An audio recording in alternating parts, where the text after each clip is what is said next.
WCVB News Center 5 at 11 starts right now. After 2 spectacular days, now get ready for a return to a chilly weekend. Outdoor dining in Boston getting the green light earlier than expected. And restaurant owners say it comes at the perfect time. A new way to sign up for COVID-19 vaccines. Tonight, the new estimate of how many people already registered. Friday night lights in March. How schools are keeping this delayed sports season safe.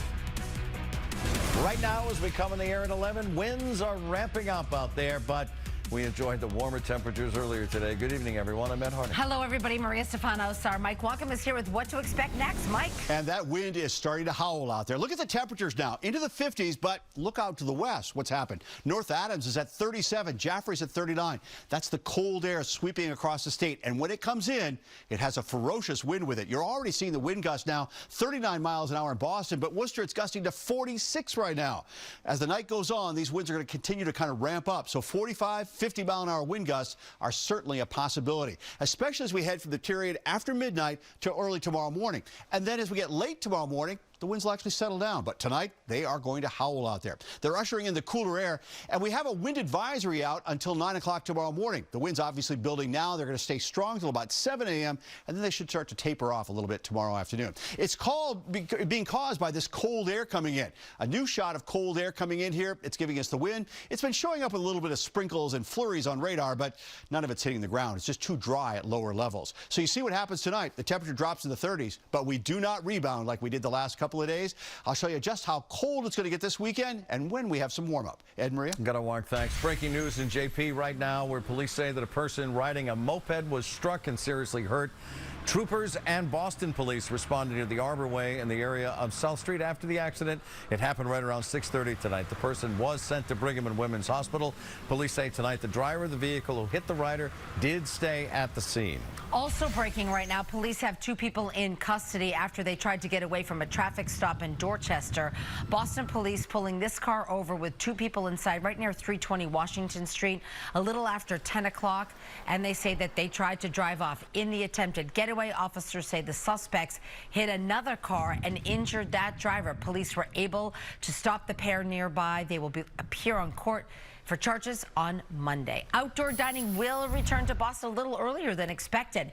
Restaurants can start seating people outdoors as early as March 22nd. Milder weather forecast led to an earlier start date. And our Peter Eliopoulos right now is live in the North End tonight. Peter? And Ed, some restaurants are already getting a head start on things like this one, but this is public property. But soon, public sidewalks and streets over here will soon be filled with tables and chairs. A busy night in the North End as temperatures slowly rise. Up until now, most confined to eating inside, often with dividers separating tables. But outdoor dining right around the corner. As long as our weather holds out, I don't see a problem. Anything helps right now. Because of the nice weather, the city of Boston moving the start date for outdoor dining up 10 days to March 22nd. That means tables and chairs will replace parked cars and fill sidewalks. We put about 12 tables. I'm hiring extra people, which is a good thing. Road work underway in front of Asagio. The manager here hoping they'll be done in time with the fresh paved road as well. They cut all the concrete, so hopefully they'll fix all that. I have a beautiful restaurant, but limited in capacity. So as long as I can put people outside. This change means there will be outdoor dining for week 2 of Dine Out Boston. Folks here are on board with the change. I don't know how they've survived this long. It's been tough trying to be creative, trying to do outdoor seating in the wintertime, but it's about time. As long as they're flexible and have a balance of being safe and also like giving a little leeway, that's good. So more than 400 restaurants have already applied for outdoor dining here in the city, but only about half of those have been approved by the city. So in the next 10 days or so, the city is going to have some work cut out for them to get through more of those applications. We're live in the North End tonight. I'm Peter Eliopoulos, WCVB News Center 5. Peter, thank you. So as the nation slowly begins to reopen tonight, there is a new sign that things are turning around. We have reached a major vaccine milestone here in the United States. More than 100 million COVID-19 COVID-19 vaccines have been administered across the country. Here in Massachusetts, about 853,000 residents are fully vaccinated. About 86% of the total doses shipped here have been given out. And new tonight, at least 400,000 people have pre-registered to get their shot at one of the mass vaccination sites. The state launched a new tool today to make it easier to get a vaccine appointment following weeks of frustration over sign-ups. The president's goal is to get a shot in all American adults by May 1st, and the governor is hoping to ramp up vaccination soon. We have capacity to deliver 3 times the amount of supply we get. So if they really do deliver at the end of March, the beginning of April, the middle of April, the kinds of numbers that people have projected they may be able to deliver, then I think the president's objectives are absolutely achievable.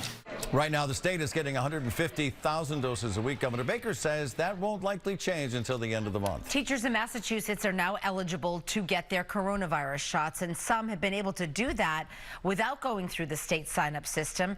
Our David Bienick explains from Revere tonight.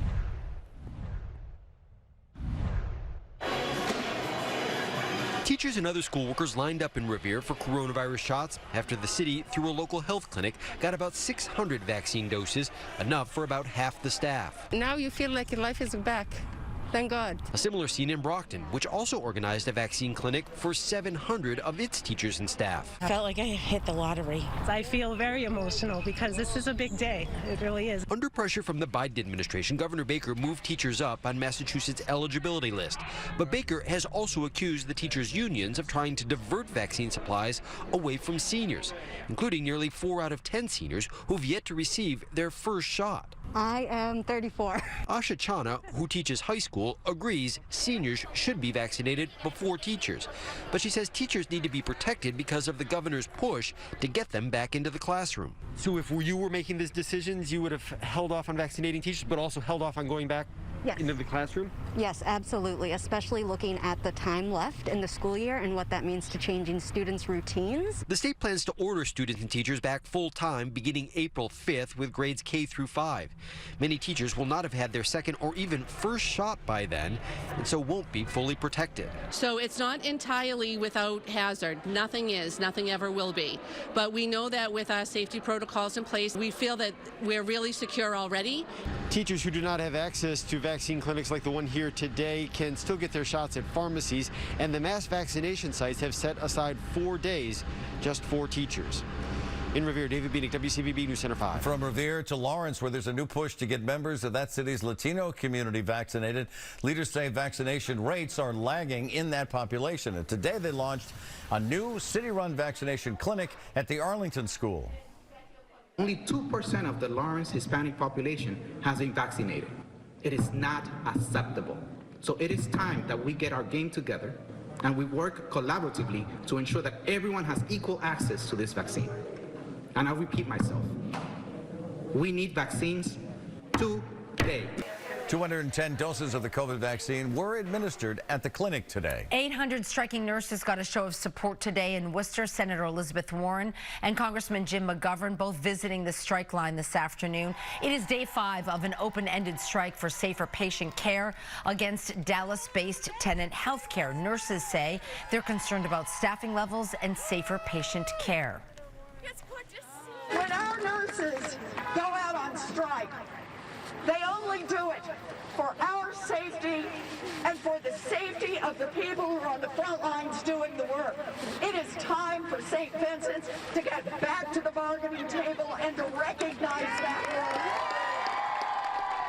The hospital says about 15% of nurses have crossed the picket line, and between those nurses and replacement nurses, St. Vincent is fully operational. The latest coronavirus report from Massachusetts shows fewer new cases this Friday than last Friday, 1,577 new cases today, compared to about roughly 100 more a week ago. 29 new deaths were reported today. There were 25 reported last Friday. Right now, 641 people are hospitalized with COVID, 170 in the ICU. ICU, both down from yesterday. You can get updates on the vaccine rollout and the reopening. All you have to do is download the WCVB app. The family of George Floyd will receive a $27 million settlement in a civil lawsuit over his death. The Minneapolis City Council approved that today. It is the largest police settlement in that city's history, and it comes as jury selection continues in the trial of Derek Chauvin, the ex-officer caught on camera with his knee pressed on Floyd's neck. Floyd's death sparked protests across the country,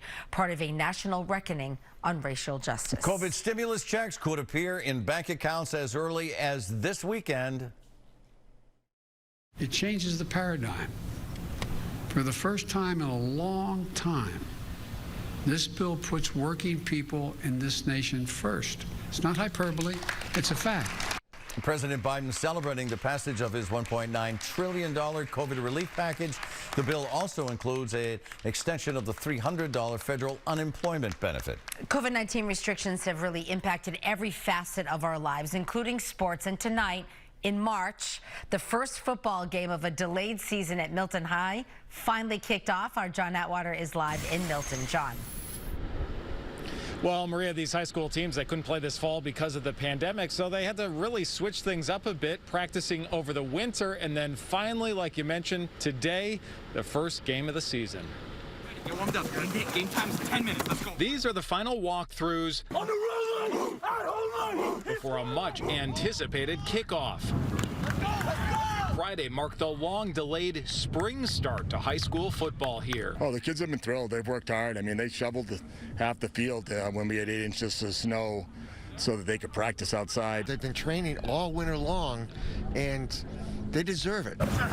Precautions are in place for the players. Everyone has a mask on under their helmet. And the stands aren't nearly as crowded for this home opener. So there's only 2 of us allowed, so my son is a player for Weymouth, so myself and my other son came to watch him. With safety protocols in place and restrictions on who can come in. They said we have to be related to someone playing. I got a lot of friends on that team, so I just kind of want to see them play football. Too bad. You know, COVID kind of just messed it up. But after a year of so much uncertainty, just getting back onto the field is a significant milestone. I mean, I think it's great for the kids to get out there and do their thing. I think everyone's excited about having a little sense of normalcy kind of coming back. It's a little different playing football in the spring, but we'll take it. And this season's going to look a little different. In this league, they're going to play about half as many games, and there won't be any playoff games.